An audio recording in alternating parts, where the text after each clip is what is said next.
Okay, this video is going to be the economic argument against taxation. So, so there's when you take macroecon or microecon, uh, I think this is macroecon, since it's due to government policy. When you analyze taxation as far as taxing a supplier of a good, you're going to get this deadweight loss, as represented here graphically in the area that's shaded gray. So when you tax a supplier, it it transfers revenue from the supplier to the government, shifting the supply curve, the blue supply curve, to the red supply curve.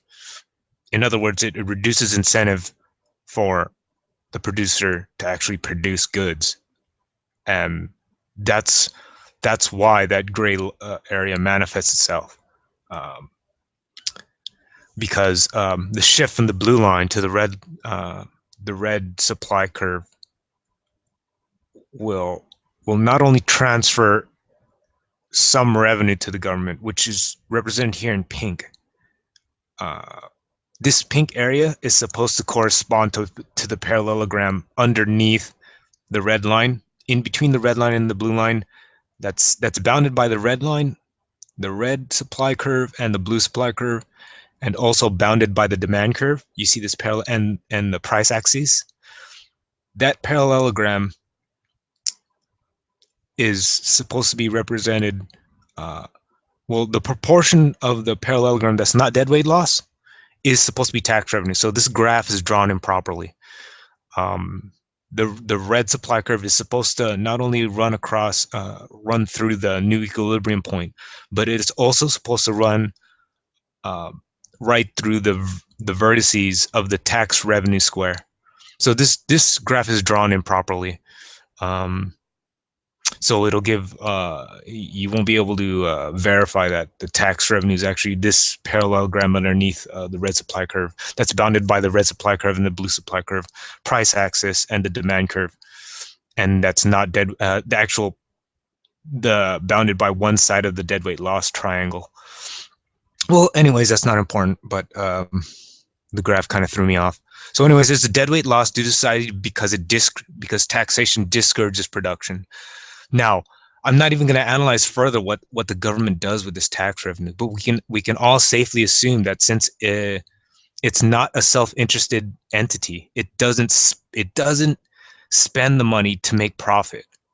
And I claim that profit is the marker of morality. It is an indicator of morality. The more profit, the more moral you are, quote unquote. So when government doesn't spend what it takes in as revenue, tax revenue, to make profit, it might make private firms profitable by hiring them, but that the actual direct spender, they don't make any profit, and so that means they don't produce more goods than that tax revenue was worth on the free market. They make an economic loss for society additionally. So that further exacerbates this deadweight loss. It adds to it. But what's also not shown here in this graph is that there's also an additional frictional or additional transaction cost that's associated with imposing and implementing a tax. That's because you have to actually, create the tax, get it through passes law, implement it, punish those who don't abide by it. Suppliers and buyers have to account for it. So, tax planning, paying a tax preparer, tax attorney to do your taxes. I know sole proprietors, they pay their tax attorneys thousands of dollars, maybe a lot of a huge a proportion of what they take in revenue. So big corporations probably pay a lot just to prepare their taxes. You have to take time out of your day to organize all your receipts, your invoices, deductions. It's a big pain in the ass. This is all associated with an additional transaction cost due to implementing and imposing and enforcing taxation. Okay, so not only there's a deadweight loss, but not only does government inefficient in spending the tax revenue, and not only there's a transaction cost associated with implementing, imposing, and enforcing tax.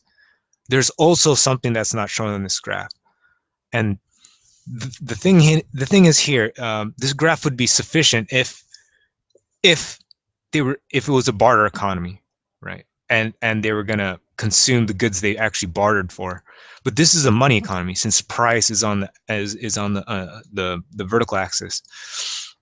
So what happens? What another loss here due to taxation is that, okay, let's assume, just for simplicity, that the supplier's making a final consumption good. That means the good being sold here is going to be consumed by whoever buys it. It's not going to be traded off for another good. It's not going to be invested for to a means of further production to earn more profit. It's not an investment. It's not a different type of good. It's a final consumption good. So the consumer is going to buy it, consume it. But the problem here, there's money involved, right? So obviously, someone's not consuming something unless you're going to eat money. The supplier, whose producer surplus represented here in blue, that's going to be in terms of revenue, right? Price times quantity. So he's going to get there's an addition, that gray area that's associated to the seller, the producer, that's money profit. He is not going to eat that. Well, he will buy something to eat that, right? Or buy something else to consume, let's say. But what's not shown here is the producer that will sell him the goods that he's going to purchase. So this deadweight loss reverberates through the economy. So he's going to buy, he would have bought something from that deadweight loss, whatever portion that's associated to him in that deadweight loss. He was going to use that to buy a good, and that will not occur.